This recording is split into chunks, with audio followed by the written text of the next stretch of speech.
কালকে আমরা গেছিলাম কলকাতার সবথেকে বড় আকর্ষণ লেবুতলা পার্কের চেটেপুটে খাদ্য মেলায়।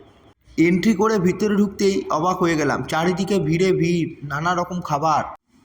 এত রকম খাবার ভ্যারাইটি এর আগে আমি একসাথে কোথাও দেখিনি। তারপর ঘুরতে ঘুরতে চলে আসি এই কাবাবের দোকানের সামনে। কাবাবগুলো দেখে এতটা জুসি লাগছিল যে মনে হলো একবার টেস্ট করে দেখি।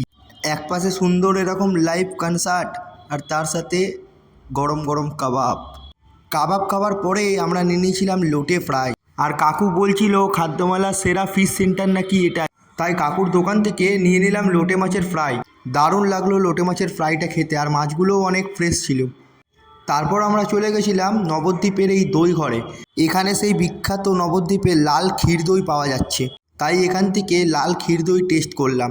আর সবশেষে চলে গেছিলাম আউদের বিরিয়ানি সেন্টারে। এখান থেকে একটা বিরিয়ানি পার্সেল নিয়ে আমরা বাড়ি চলে এলাম। এই মিনি ব্লগটা কেমন লাগলো জানাতে আমাকে অবশ্যই ভুলো না। আর বস, খেয়ে বাঁচো, যা দেবে অঙ্গে তাই যাবে সঙ্গে।